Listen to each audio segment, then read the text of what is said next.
ॐ त्र्यम्बकं यजामहे सुगन्धिं पुष्टिवर्धनम् उर्वारुकमिव बन्धनान् मृत्युर्मोक्षीयमामृतात्। ॐ त्र्यम्बकं यजामहे सुगन्धिं पुष्टिवर्धनम् उर्वारुकमिव बन्धनान् मृत्युर्मोक्षीयमामृतात्। ॐ त्र्यम्बकं यजामहे सुगन्धिं पुष्टिवर्धनम् उर्वारुकमिव बन्धनान् मृत्युर्मोक्षीयमामृतात्। ॐ नमः शिवाय। ॐ नमः शिवाय। नागेन्द्रहाराय त्रिलोचनाय भस्माङ्गरागाय महेश्वराय नित्याय शुद्धाय दिगम्बराय तस्मै नकाराय नमः शिवाय।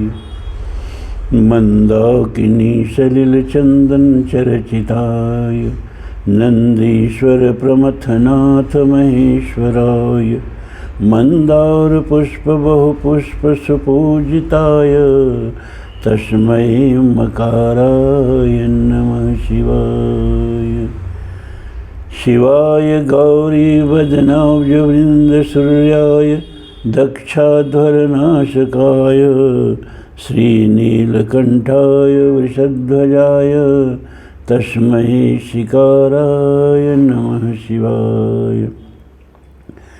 वसिष्ठकुम्भोद्भव गौतमार्य मुनीन्द्रदेवार्चितशेखराय चन्द्रार्घवैश्वानरलोचनाय तस्मै वकाराय नमः शिवाय। यक्षस्वरूपाय जटाधराय पिनाकहस्ताय सनातनाय दिव्याय देवाय दिगंबराय तस्मै यकाराय नमः शिवाय। पंचाक्षरमिदं पुण्यं यः पठे शिवसन्निधौ शिवलोकम् अवाप्नोति शिवेन सह मोदते। ॐ नमः शिवाय। ओम नमः शिवाय। ओम नमः शिवाय। शिव पुराण रुद्र संहिता पार्वती खंड छठा अध्याय। अध्याय का विषय है देवी उमा का हिमवान के हृदय में तथा मेनका के गर्भ में आना। गर्भावस्था देवी का देवताओं द्वारा स्तवन, उनका दिव्य रूप में प्रादुर्भाव, माता मेना से बातचीत तथा नवजात कन्या के रूप में परिवर्तित होना। ब्रह्मा जी कहते हैं, नारद, तदनंतर मेना और हिमालय आदरपूर्वक देवताओं की सिद्धि के लिए कन्या प्राप्ति के हेतु वहाँ जगत जननी भगवती उमा का चिंतन करने लगे, जो प्रसन्न होने पर संपूर्ण अभीष्ट वस्तुओं को देने वाली हैं। वे महेश्वरी उमा अपने पूर्ण अंश से गिरिराज हिमवान के चित्त में प्रविष्ट हुई। भागवत में भी भगवान सबसे पहले वासुदेव के हृदय में प्रकट होते हैं, फिर उससे उनके द्वारा देवकी के हृदय में आते हैं। पहले पुत्र, ये विज्ञान बता दे रहा हूँ कि पहले पुत्र पिता में ही आता है, फिर पिता से माता में जाता है।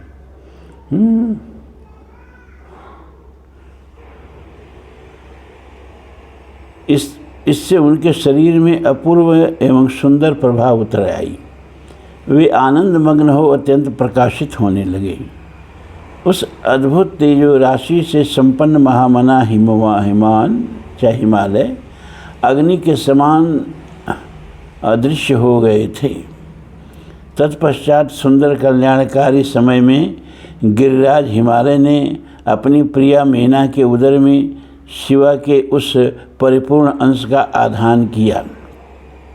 इस तरह गिरिराज की पत्नी मेना ने हिमवान के हृदय में विराजमान करुणा निधान देवी की कृपा से सुखदायक गर्भ धारण किया।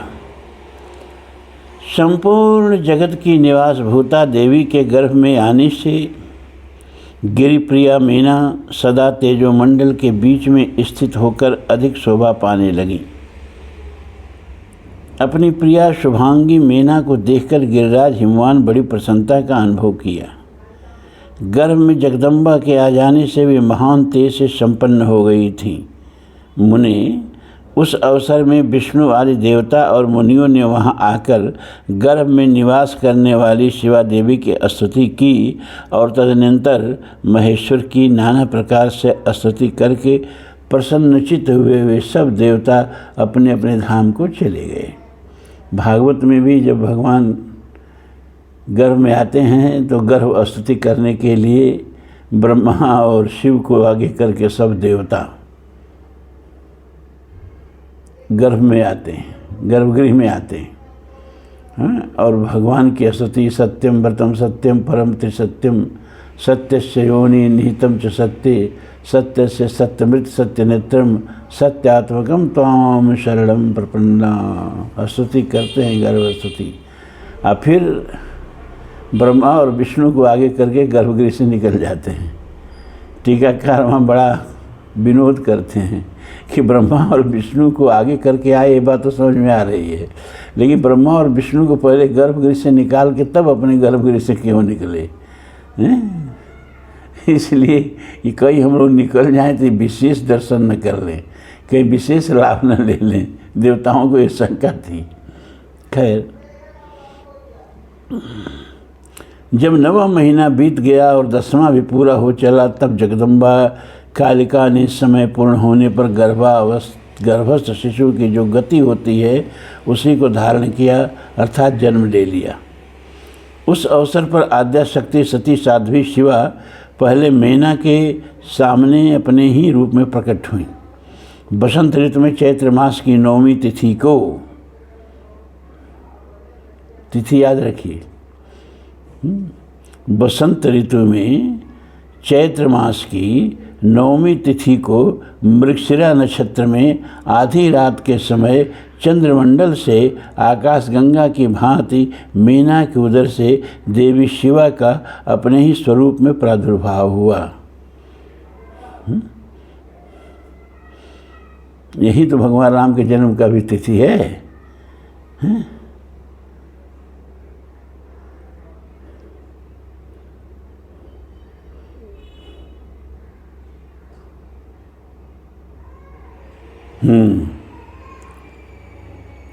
उस समय संपूर्ण संसार में प्रसन्नता छा गई। अनुकूल हवा चलने लगी जो सुंदर, सुगंधित एवं गंभीर थी। उस समय जल की वर्षा के साथ फूलों की वृष्टि हुई। विष्णु आदि सब देवता वहां आए। सबने सुखी होकर प्रसन्नता के साथ जगदम्बा के दर्शन किए और शिवलोक में निवास करने वाली दिव्य रूपा महामाया शिव कामनी मंगलमयी कालिका माता का स्तमन किया। नारद, जब देवता लोग स्तुति करके चले गए, तब मीना का उस समय प्रकट हुई नील कमल दल के समान कांति वाली श्याम वर्णा देवी को देखकर अतिशय आनंद का अनुभव करने लगी। देवी के उस दिव्य रूप का दर्शन करके गिरिप्रिया मीना को ज्ञान प्राप्त हो गया। वे उन्हें परमेश्वरी समझकर अत्यंत हर्ष से उल्लसित हो उठी और संतोषपूर्वक बोली। यहाँ माता का,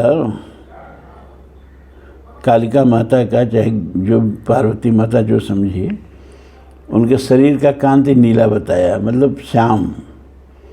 हमारे यहाँ औरतों को प्राचीन काल में जो बहुत सुंदर होती थी उनको श्यामा कहा जाता था। द्रौपदी अपने समय की सबसे सुंदर औरत थी, वह श्याम वर्णा थी, वह काली थी। काली औरतें हमारे यहाँ सबसे सुंदर मानी जाती थी। लेकिन जब हम गुलाम हुए और आकर के ये जो शक आए, हुड़ आए, कुषाण आए, मुगल आए, ये सब मध्य साइबेरिया से आते थे और खाड़ी के देशों से, और गोरे गोरे होते थे और इनके हम गुलाम हुए। फिर बाद में अंग्रेज भी आए, उनके भी गुलाम हुए। तो हमारे मन में उनके रंग के प्रति श्रेष्ठ भावना पैदा हो गई और अपने रंग के प्रति हीन भावना पैदा हो गई। और तब हम जो गोरे हैं उनको अच्छा समझते हैं, क्योंकि हम हजारों वर्ष तक गोरों के गुलाम रहे और वो गुलामी जो है हमारे रक्त में ऐसा घुल गई है कि हमें अपने मिट्टी का रंग पसंद ही नहीं।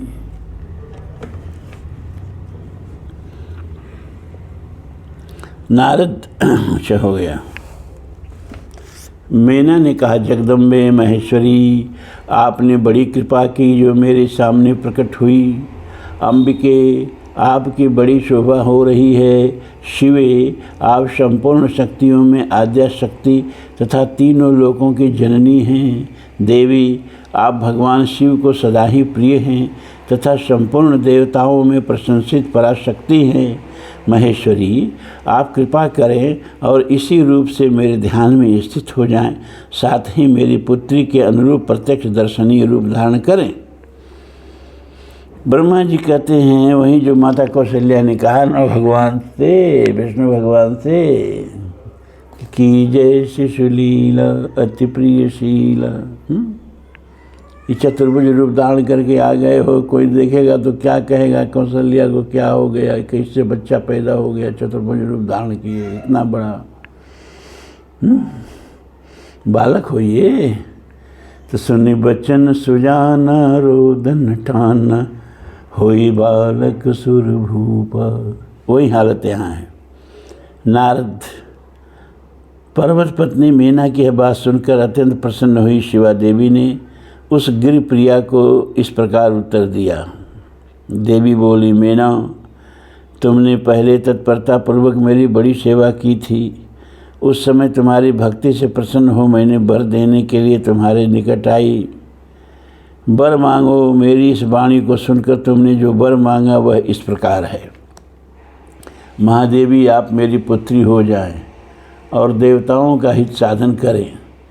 तब मैंने तथास्तु कहकर तुम्हें सादर यह वर दे दिया और मैं अपने धाम को चली गई। गिर कामनी, उस वचन के अनुसार समय पाकर आज मैं तुम्हारी पुत्री हुई हूँ। आज मैंने जो दिव्य स्वरूप का दर्शन कराया है, इसका उद्देश्य इतना ही है कि तुम्हें मेरे स्वरूप का स्मरण हो जाए, अन्यथा मनुष्य रूप में प्रकट होने पर मेरे विषय में तुम अनजान ही बनी रहती। अब तुम दोनों दंपत्ति पुत्री भाव से अथवा दिव्य भाव से भरकर मेरा निरंतर चिंतन करते हुए मुझ में स्नेह रखो। इससे मेरी उत्तम गति प्राप्त होगी। मैं पृथ्वी पर अद्भुत लीला करके देवताओं का कार्य सिद्ध करूंगी। भगवान शंभु की पत्नी होंगी और सज्जनों का संकट से उद्धार करूंगी। ऐसा कहकर जगन माता शिवा चुप हो गईं और उसी क्षण माता के देखते देखते प्रसन्नता पूर्वक नवजात पुत्री के रूप में परिवर्तित हो गईं। 6वां अध्याय पूरा हुआ। अब ये 7वां अध्याय आता है, पार्वती का नामकरण और विद्याध्ययन।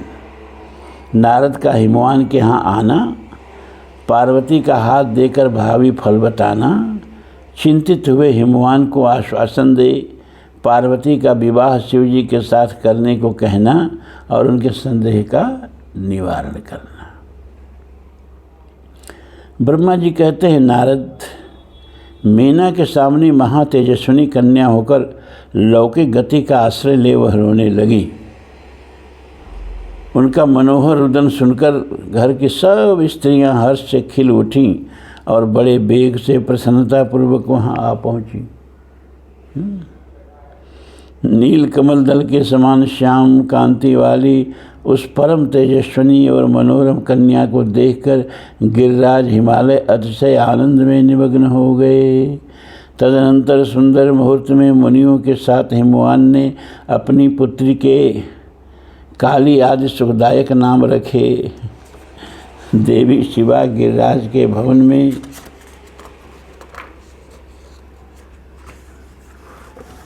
दिनों दिन बढ़ने लगी। ठीक उसी तरह जैसे वर्षा के समय में गंगा जी की जलराशि और शरद ऋतु में शुक्ल पक्ष में चांदनी बढ़ती है। सुशीलता आदि गुणों में संयुक्त तथा बंधुजनों को प्यारी उस कन्या को कुटुंब के लोग अपने कुल के अनुरूप पार्वती नाम से पुकारने लगे। माता कालिका को उमा कहकर तप करने से रोका था। उमा माने माँ, अरे मत तपस्या कर उमा। मुनि इसलिए वह सुंदर मुख वाली गिरिराज नंदिनी आगे चलकर लोक में उमा के नाम से विख्यात हो गई। नारद तदनंतर जब विद्या के उपदेश का समय आया तब शिवा देवी अपने चित्त को एकाग्र करके बड़ी प्रसन्नता के साथ श्रेष्ठ गुरु से विद्या पढ़ने लगी। पूर्व जन्म की सारी विद्याएं उन्हें उसी तरह प्राप्त हो गईं जैसे शरत काल में हंसों की पात अपने आप स्वर गंगा के तट पर पहुंच जाती है और रात्रि में अपना प्रकाश स्वतः महौषधियों को प्राप्त हो जाता है। मुने, इस प्रकार मैंने शिवा की किसी एक लीला का ही वर्णन किया है, अब अन्य लीला का वर्णन करूँगा, सुनो। एक समय की बात है, तुम भगवान शिव की प्रेरणा से, ब्रह्मा जी कह रहे हैं नारद से, यहाँ तुम नारद के लिए आया है, तुम भगवान शिव की प्रेरणा से प्रसन्नतापूर्वक हिमाचल के घर गए।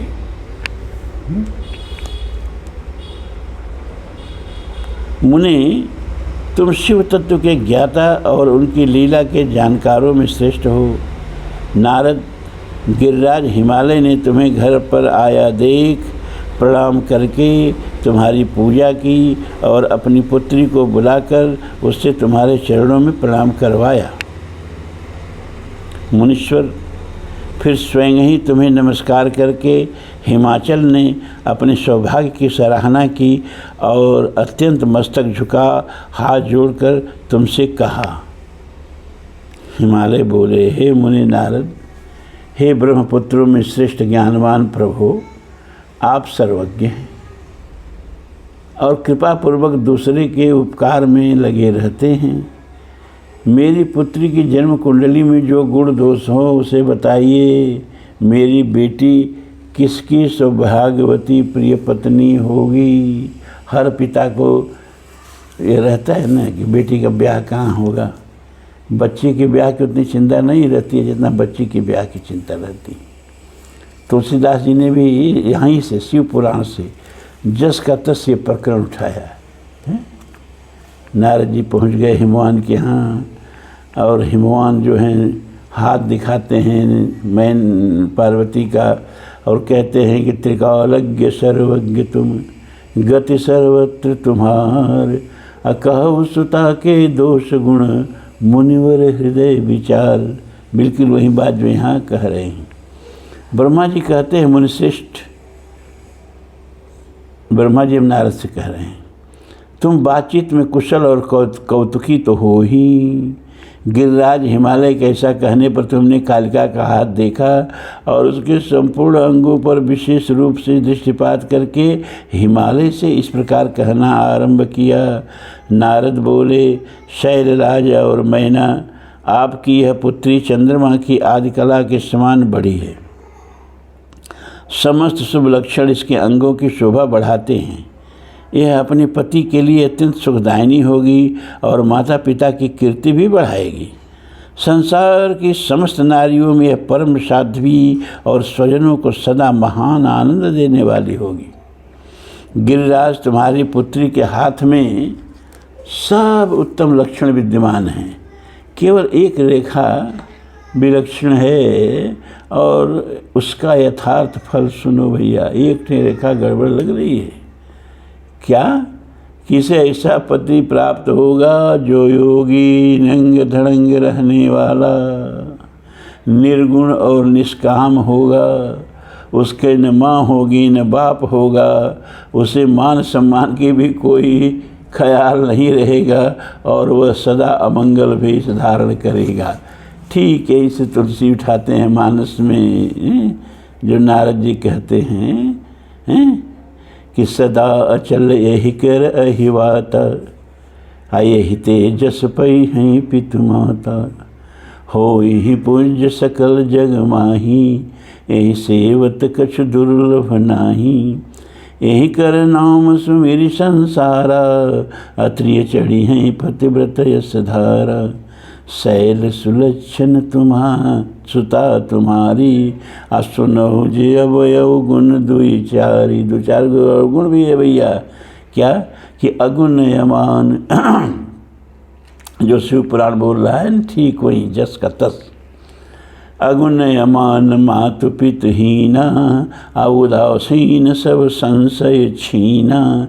जोगी जटिल अकाम मन, नग्न अमंगल वेश। अस स्वामी यही कह मिलई, परिहस्त यस रेख। अब बताइए, माता पिता पर कितनी चिंता हुई होगी, ऐसा स्वामी इसको मिलेगा, ऐसा पति मिलेगा। ब्रह्मा जी कहते हैं, नारद तुम्हारी उस बात को सुन और सत्य मानकर मीना तथा हिमाचल दोनों पति पत्नी बहुत दुखित हुए। परंतु जगदम्बा शिवा तुम्हारे ऐसे वचन को सुनकर और लक्षणों द्वारा उस भावी पति को शिव मानकर मन ही मन हर्ष से खिल उठी।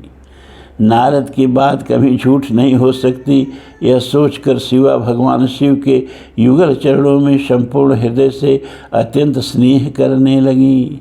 नारद उस समय मन ही मन दुखी हो हिमवान ने तुमसे कहा, मुने उस रेखा का फल सुनकर मुझे बड़ा दुख हुआ है। मैं अपने पुत्री को उससे बचाने के लिए क्या उपाय करूं? मुने तुम महान कौतुक करने वाले और वार्तालाप विशारद हो। हिमवान की बात सुनकर अपने मंगलकारी वचनों द्वारा उनका हर्ष बढ़ाते हुए तुमने इस प्रकार कहा, गिरिराज तुम स्नेहपूर्वक सुनो, मेरी बात सच्ची है, वह झूठ नहीं होगी। हाथ की रेखा ब्रह्मा जी की लिपि है, निश्चय ही वह मिथ्या नहीं हो सकती। अतः शैल प्रवर इस कन्या को वैसा ही पति मिलेगा, इसमें संशय नहीं।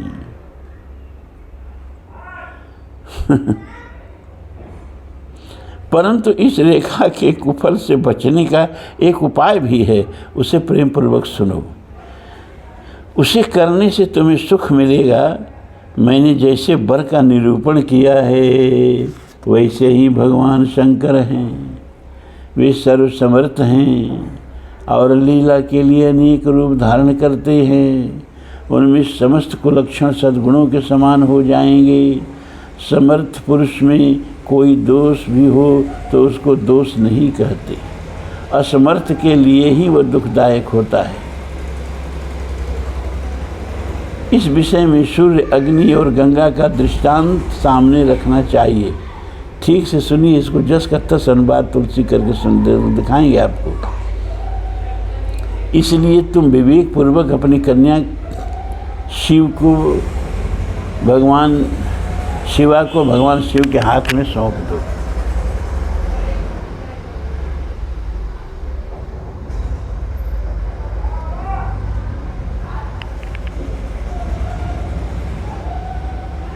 भगवान शिव सबके ईश्वर हैं। शिव निर्विकार, सामर्थ्यशाली और अविनाशी हैं। वे जल्दी ही प्रसन्न हो जाते हैं। अतः शिवा को ग्रहण कर लेंगे, इसमें संशय नहीं है। विशेषतः वे तपस्या के वश में हो जाते हैं। यदि शिवा तप करे तो सब काम ठीक हो जाएगा। सर्वेश्वर शिव सब प्रकार से समर्थ हैं। वे इंद्र के वज्र का भी विनाश कर सकते हैं। ब्रह्मा जी उनके अधीन हैं तथा वे सबको सुख देने वाले हैं। पार्वती भगवान शंकर की प्यारी पत्नी होगी। वह सदा रुद्रदेव के अनुकूल रहेंगी, क्योंकि यह महासाध्वी और उत्तम व्रत का पालन करने वाली हैं तथा माता पिता के सुख को बढ़ाने वाली हैं। यह तपस्या करके भगवान शिव के मन को अपने वश में कर लेंगी और वे भगवान भी इसके सिवा किसी दूसरे स्त्री से विवाह नहीं करेंगे। इन दोनों का प्रेम एक दूसरे के अनुरूप है। वैसा उच्च कोटि का प्रेम न तो किसी का हुआ है और न इस समय और न आगे होगा। गिरि श्रेष्ठ, इन्हीं देवताओं का कार्य करना है। इनके जो जो काम नष्ट प्राय हो गए हैं उन सब का इनके द्वारा उज्जीवन या उद्धार होगा। ठीक इस प्रकरण को तुलसीदास जी अपने शब्दों में कैसे पिरोते हैं। कि सुन मुनि गिरा सत्य जिय जानी, दुख दंपति ही उमा हर खानी। देख रहे हैं इसमें कि उमा प्रसन्न हो गई, क्योंकि समझ गई कि ये लक्षण तो केवल शिव में है और किसी में नहीं। नारद हूँ यह भेद न जाना, दशा एक समझब बिल गाना। सकल सखी गिरजा गिर मैना, अपुलक शरीर भरे जल नैना। होई न मृषा देव ऋषि भाषा, उमा सुबचन हृदय धरि राखा। उपजेव शिव पद कमल सनेहु, मिलन कठिन मन भाषण देहु। जानिकु अवसर प्रीति दुराई, असखी उछंग बैठी पुनि जाई। झूठ न होहि देव ऋषि बानी, से वही सोचहि दंपत सखी सयानी। और धर धीर कहीं गिरिराऊ, कहो नाथ का करिए उपाऊ। एकदम जस का तस अक्षर अनुवाद कर दिया तुलसी ने। अस मुनि सहिमवंत सुन, अरे जो कह मुनि सहिमवंत सुन। नारद कहते जो विधि लिखा लीलार, देव दनुज नर नाग मुनि को नहीं मेटन हार। तदबि एक मैं कहूँ उपाई, अहो करई जो देव सहाई। जस बर मैं बरने तुम पाही, हम मिली हैं उमही तस संशय नाही। जे बर के दोष बखाने, अते सब शिव पहि मैं अनुमाने। तो जो विवाह शंकर सन होई, दोष गुण कहें सब कोई। जो अहि सेज शयन हरि करही, बुध कछ तिन कर दोष न धरही। भानु कृशानु सर्वरस खाही, तिन कहु मंद कहत को नाही। शुभ अरु अशुभ सलिल सब बहही, सुरसरी को अपनीत न कहही। समर्थ को नहीं दोष गोसाई। ठीक वही बात जो तुलसी कह रहे हैं, जो यहाँ शिव पुराण में लिखा गया है कि समर्थ को नहीं दोष गोसाई। रवि पावक सुर सर की नाई। जो असहिर शिखा करहि नर, जड़ विवेक अभिमान। परहि कल्प भरि नरक मह, जीव की ईश समान। सुर सर जल कृत बारु निझाना, अकबहु न संत करई तेहि पाना। सुर सर मिलई सुपावन कैसे, ईसयनी सही अंतर जैसे। सुरसर जल कृत बारु निझाना, गंगा के जल से अगर शराब बनाई जाए, चाहे शराब में 2 बूंद गंगा जल डाल दिया जाए और कहा यार लीजिए पवित्र हो गया, गंगा जल पड़ गया, तो कोई पिएगा? नहीं पिएगा। लेकिन शराब की नदी बहा दो गंगा में, तो भी गंगा का जल पवित्र रहेगा। समर्थ और असमर्थ में बोतल में बंद जल सीमित हो गया और गंगा का बहता जल असीमित है। असीमित में दोष भी जाके गुण हो जाते हैं, लेकिन सीमित में गुण भी आके दोष हो जाते हैं। तो शंभु सहज समरथ भगवाना, यही विवाह सब कहु कल्याणा। दुराराध्य पै अहि महेशु, आशुतोष पुन किए कलेशु। तो जो तप करई कुमार तुम्हारी, अभाव ही मेट सकई त्रिपुरारी। ठीक हमें इसलिए सुना दिए कि देखिए नाना पुराण निगमागम जो तुलसी ने कहा, तो सब पुराणों का अध्ययन करके कहाँ कहाँ से लेकर लिखा। आपकी कन्या को पाकर ही भगवान अर्धनारीश्वर होंगे। इन दोनों का पुनः हर्षपूर्वक मिलन होगा। आपकी यह पुत्री अपनी तपस्या के प्रभाव से सर्वेश्वर महेश्वर को संतुष्ट करके उनके शरीर के आधे भाग को अपने अधिकार में कर लेगी, उनका अर्धांग बन जाएगी। गिरिश्रेष्ठ, तुम्हें अपनी यह कन्या भगवान शंकर के सिवा दूसरे किसी को नहीं देनी चाहिए। यह देवताओं का गुप्त रहस्य है, इसे कभी प्रकाशित नहीं करना चाहिए। हिमालय ने कहा, ज्ञानी मुनि नारद, मैं आपको एक बात बता रहा हूँ, उसे प्रेम पूर्वक सुनिए और आनंद का अनुभव कीजिए। सुना जाता है कि महादेव जी सब प्रकार की आसक्तियों का त्याग करके अपने मन को संयम में रखते हुए नित्य तपस्या करते हैं। देवताओं के भी दृष्टि में नहीं आते। देवर्ष ध्यान मार्ग में स्थित हुए वे भगवान शंभु परम ब्रह्म में लगाए हुए अपने मन को कैसे हटाएंगे? ध्यान छोड़कर विवाह करने को कैसे उद्यत होंगे? इस विषय में मुझे संदेह है।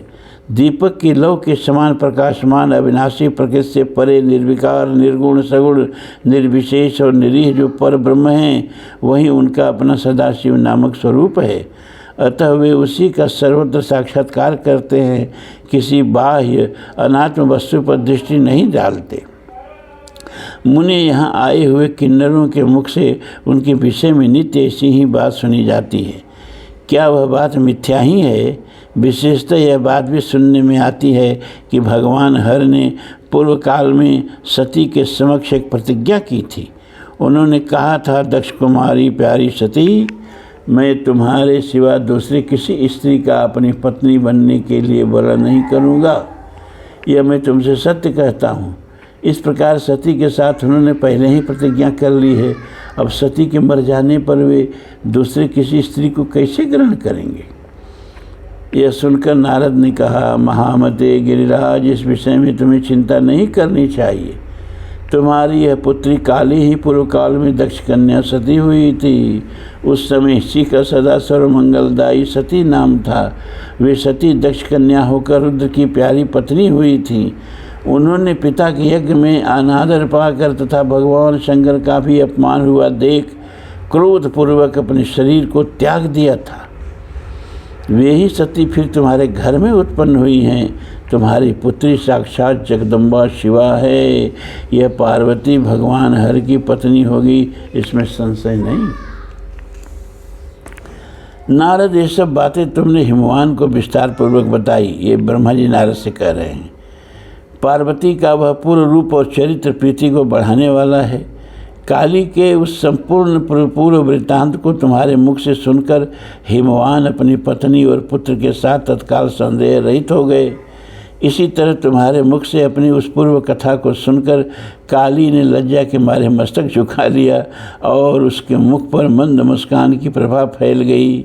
गिरिराज, हिमालय पार्वती के उस चरित्र को सुनकर उसके माथे पर हाथ फेरने लगे और मस्तक सूंघ कर उसे अपने आसन के पास ही बिठा लिया। नारद, इसके पश्चात तुम उसी क्षण प्रसन्नतापूर्वक स्वर्गलोक को चले गए और गिरिराज हिमवान भी मन ही मन मनोहर आनंद से युक्त हो अपने सर्व संपत्तिशाली भवन में प्रविष्ट हो गए।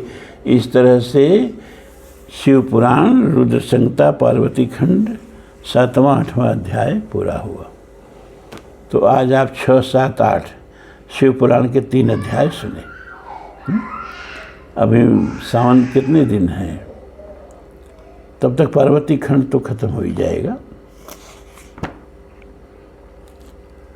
ओम पूर्णमदः पूर्णमिदं पूर्णात् पूर्णमुदच्यते पूर्णस्य पूर्णमादाय पूर्णमेवावशिष्यते। सर्वे भवन्तु सुखिनः, सर्वे सन्तु निरामयाः, सर्वे भद्राणि पश्यन्तु, मा कश्चित् दुःखभाग् भवेत्। असतो मा सद्गमय, तमसो मा ज्योतिर्गमय, मृत्योर्मा अमृतं गमय। ओम शांति शांति शांति। ओम धर्म की जय हो, अधर्म का नाश हो, प्राणियों में सद्भावना हो, विश्व का कल्याण हो। ओम हर हर महादेव।